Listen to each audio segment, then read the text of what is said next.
All right, let's dive into Steven Bartlett's The Diary of a CEO. And look, if you're thinking this is just another dry business book, think again.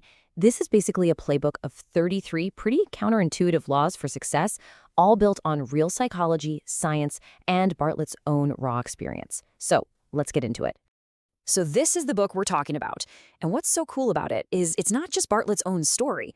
He pulls insights from his conversations with some of the most successful people on the planet. So you're really getting the best of both worlds. His personal, in-the-trenches experience, plus all this incredible wisdom he's borrowed from others. Get ready, because this question is really the whole point of what we're talking about today.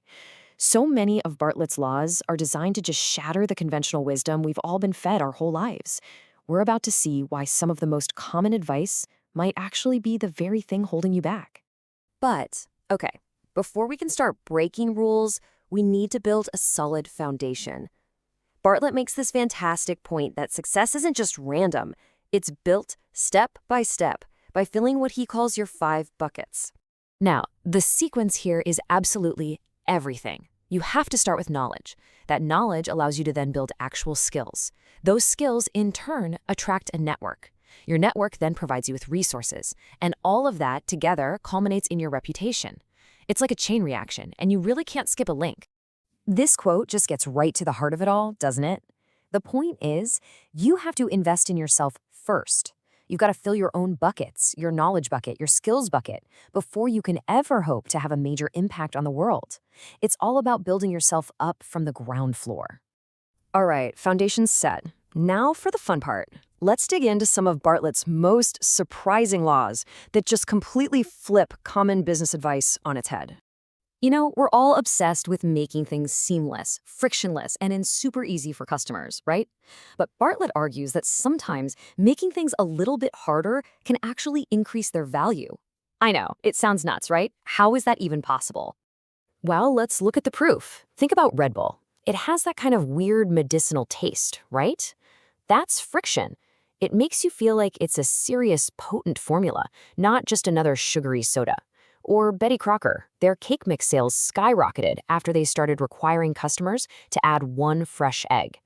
That tiny bit of effort made people feel more invested, like they were actually baking. And we've all seen this with flight websites. When the search takes a few seconds longer, you subconsciously trust it more. You think, wow, it must be doing a really thorough search for me. In the right places, a little friction builds a lot of trust. Okay, here's another one. A sacred cow of marketing. Just repeat your message again and again and again. But Bartlett gives this great warning. If you do that, you'll just become wallpaper. Something that's technically there, but that nobody actually notices. And there's a real psychological reason for this. It's a principle called habituation. You see, our brains are wired to save energy, and one way they do that is by filtering out anything that's familiar and repetitive. So if your message isn't a little bit unconventional, or if it doesn't have some kind of emotional hook, the brain just learns to ignore it. To be heard, you have to break the pattern. So we've talked about external strategy. Now let's turn inward. We're going to explore the mindset of high performers and what it really takes to win when all the odds are stacked against you. To really understand one of the most powerful mindset laws, we have to talk about one of the most intense survival stories of all time. It's 1972, and a plane carrying a rugby team goes down in the middle of the Andes. So after weeks stuck up there, freezing, with no hope of rescue, one of the survivors, Nando Parrado, makes an unbelievable decision. He's going to walk out of the mountains. He had no gear, no map, no idea where he was going. Failure meant certain death. That was it. Nando Parrado survived because he had no plan B. And that is the absolute essence of Law 22. It's crazy, but research actually shows that the moment you even consider a backup plan, your motivation to succeed with your main plan starts to drop. Parrado's total all-in commitment to Plan A is what fueled his impossible journey and ultimately saved him and his teammates. But here's the paradox. Being a Plan A thinker doesn't mean you're a blind optimist. Actually, Bartlett argues for something totally different. To make Plan A succeed, you have to first imagine, in vivid detail, every single way it could possibly fail. This isn't about being negative. It's about being strategic. So Bartlett is a huge fan of this technique called the pre-mortem. Here's how it works. Before a project even kicks off, you get your team together and you say, okay, Let's imagine it's 6 months from now, and this project has failed spectacularly. It's a total disaster. Then you work backwards to figure out every single reason why it failed. Doing this uncovers all those hidden risks and lets you build contingency plans to make your plan A basically bulletproof.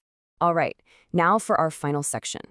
And we're going to tackle what might be the most challenging law in the entire book. It's about leadership, and it goes against pretty much everything you've ever been taught. We're always told that great leaders are consistent, they're stable, they're predictable. Well, Bartlett says that to be truly great, you have to master the art of being inconsistent. Now, this does not mean being erratic or unreliable, not at all. It means recognizing that every single person on your team is different. They have different motivations, they have different insecurities, they have different needs. And treating them all exactly the same isn't fair, it's just lazy.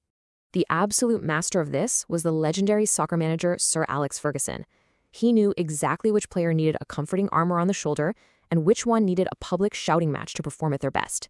He once challenged his star player Patrice Evra at halftime of a great performance just to send a message to the rest of the team that nobody could afford to get complacent. I mean, that is some next-level emotional intelligence. So the greatest leaders aren't statues, carved from a single block of stone. They're chameleons. They adapt their style, their tone, and their entire approach to fit the person and the situation perfectly.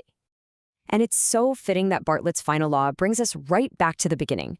Because mastering all these principles, filling your buckets, breaking the right rules, and leading effectively, it all requires this unwavering commitment to one thing, just being a lifelong learner. The principles in this book aren't just a checklist.